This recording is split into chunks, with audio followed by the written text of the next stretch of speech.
Babar Azam team में वापस कैसे आए, क्योंकि यही माइक हसन ने कहा था कि स्ट्राइक रेट जब तक बाबर आजम ठीक नहीं करेंगे वापस नहीं आएंगे, मगर बाबर आजम बगैर पे मैच खेले, यानी जब से ड्रॉप हुए और जब टीम में आए बगैर मैच खेले ही वापस आ गए। स्पेशली T20 की बात कर रहा हूँ। फखर जमान पाकिस्तान T20 से कैसे ड्रॉप होते हैं, इस सवाल का जवाब भी उन्होंने दे दिया। सबसे पहले आते हैं फखर जमान। एक्चुअली में फखर जमान के सवाल के जवाब में ही बाबर आजम भी हैं। सवाल सबसे पहला उनसे ये हुआ कि बाबर आजम के बारे में आपने बोला कि स्ट्राइक रेट नहीं है, जब तक नहीं ठीक करते वापस नहीं आते, तो वो फिर कैसे आए। उन्होंने बोला कि फखर जमान को हमने पहली बात है ड्रॉप नहीं किया, हमने उनको रेस्ट दिया है और फखर जमान की कुछ चीज़ों के ऊपर काम करना है, इसलिए हमने उनको बोला कि आप जाके डोमेस्टिक खेलिए। कुछ टेक्निक पर, जैसे फखर जमान पहले T20 खेलते थे वैसे अब नहीं खेल पा रहे, इसलिए वो कुछ टेक्निक के ऊपर काम करना चाह रहे हैं और हमने कहा कि ठीक है आप रेस्ट करें। और हमारे पास एक अपॉर्चुनिटी थी कि फखर जमान नहीं है तो बाबर आजम को चांस दे देते हैं, इसलिए हमने बाबर आजम को चांस दे दिया। और मोस्ट प्रोबेबली उन्होंने ये कहा माइक हसन ने कि बाबर आजम वन डाउन पे खेलेंगे। सो ओपनर आपके साहबजादा फरहान और साइम अय्यूब हैं, ये आपको क्लियर हो जाना चाहिए।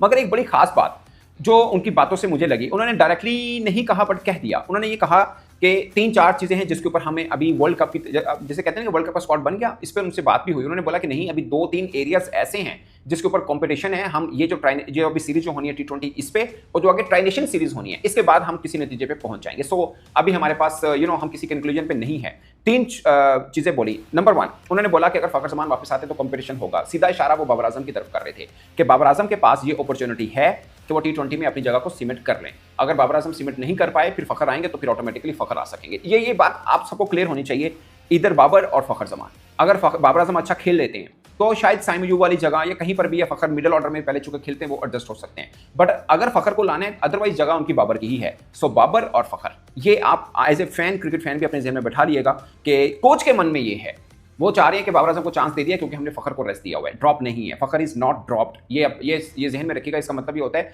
कि कोच ये कह रहा है कि ठीक है हम एक दूसरे खिलाड़ी को चांस दे रहे हैं क्योंकि बहुत शोर मच रहा है बाबर आजम की। मुझे लगता है ये अंडर प्रेशर पाकिस्तान की सिलेक्शन कमेटी ने बाबर आजम को लेना भी चाहिए था, बट अंडर प्रेशर लिए मैं सिर्फ ये बात कर रहा हूँ। वैसे भी बनते थे जगह उनकी, बाबर रिजवान, मुझे तो लगता है रिजवान की शायद ज़्यादा बनती थी क्योंकि कीपर वाली ऑप्शन थी। खैर उसके ऊपर भी उन्होंने बात की है, मोहम्मद उस्मान खान जो आए हैं एज ए कीपर। तो उनकी बातों से ये जाहिर होता है कि भाई साहब फखर जमान वापस आएंगे तो फिर कंपटीशन होगा, बाबर आजम, फखर जमान या ओपनर जो भी साथ में हैं उनके बीच में। सो दोनों इकट्ठे कैसे आएंगे ये एक बड़ा सवाल है। लाइक साहबजादा फरहान जैसे खेल रहे हैं, ऑफकोर्स उनके ऊपर तो बात नहीं होनी चाहिए, उन्होंने बड़ा अच्छा खेला है, बट मैं वैसे एक बात कर रहा हूँ। तो टॉप पोजीशन का जिक्र किया कि वहाँ कंपटीशन होगा जब फखर आएगा। सो कंपटीशन फखर का बाबर से ही बनता है क्योंकि अब बाबर फखर की जगह पे ही आए हैं। सो ये बात हम सबके ज़हन में रहनी चाहिए कि बाबर को अगर वर्ल्ड कप में भी टीम T20 का हिस्सा बनाना है तो उनको अपनी फॉर्म को, अपनी स्ट्राइक रेट को, सब चीज़ों को प्रूव करना पड़ेगा कि वो फखर से बेहतर हैं। अदरवाइज मुझे ये लग रहा है कि अगर फखर आए तो शायद बाबर बाहिर होंगे। सो ये मैं अपनी असेसमेंट बता रहा हूँ क्योंकि बाबर की जगह पे फखर आए हैं, कॉमन सेंस है। अदरवाइज आपके पास उस्मान खान वो ओपनर हैं, साहबजादा फरहान वो ओपनर हैं, साइम अय्यूब वो ओपनर हैं, फखर आ जाते तो वो भी ऊपर ही खेल रहे हैं ना अभी तक तो। सो मुझे ये लग रहा है कि ये कोच बेसिकली ये कहना चाहे। फखर जमान के बारे में जो अफवाहें चल रही थी कि उन्हें टीम से ड्रॉप कर दिया गया है, कोच ने उन सारी बातों की स्पष्ट तौर पर तस्दीक कर दी है। उनका कहना है कि फखर को ड्रॉप नहीं किया गया बल्कि उन्हें रेस्ट दिया गया है ताकि वो डोमेस्टिक क्रिकेट खेलकर अपनी टेक्निक और फिटनेस काम कर सकें। कोच के मुताबिक फखर एक बेहद टैलेंट वाले प्लेयर है और जैसे ही वो अपनी फॉर्म वापस हासिल कर लेते हैं वो दोबारा पाकिस्तान की T20 टीम में वापसी करेंगे।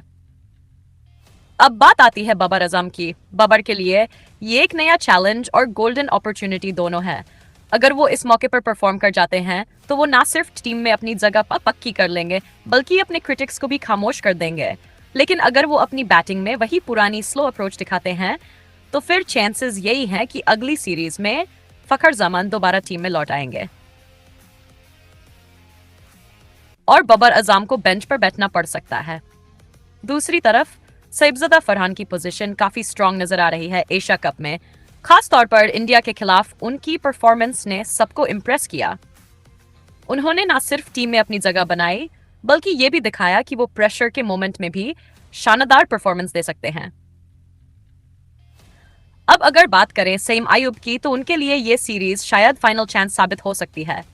एशिया कप में वो अपनी स्किल के मुताबिक परफॉर्म नहीं कर सके, तो अगर इस बार भी वो नाकाम रहते हैं और बाबर आजम अच्छा खेल दिखा देते हैं तो फिर फखर जमान के लिए टीम में एंट्री का रास्ता साइम अय्यूब की जगह से खुल सकता है।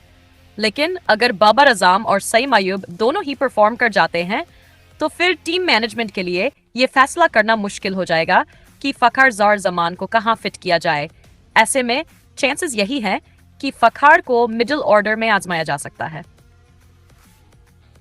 क्योंकि पाकिस्तान क्रिकेट का सबसे बड़ा प्रॉब्लम हमेशा से मिडिल ऑर्डर ही रहा है, जहां हमें कंसिस्टेंसी और मैच फिनिशर्स की कमी नजर आती है। ये पूरी सिचुएशन इस बात की तरफ इशारा करती है कि आने वाले मैचेस में बाबर आजम पर प्रेशर बहुत ज्यादा होगा।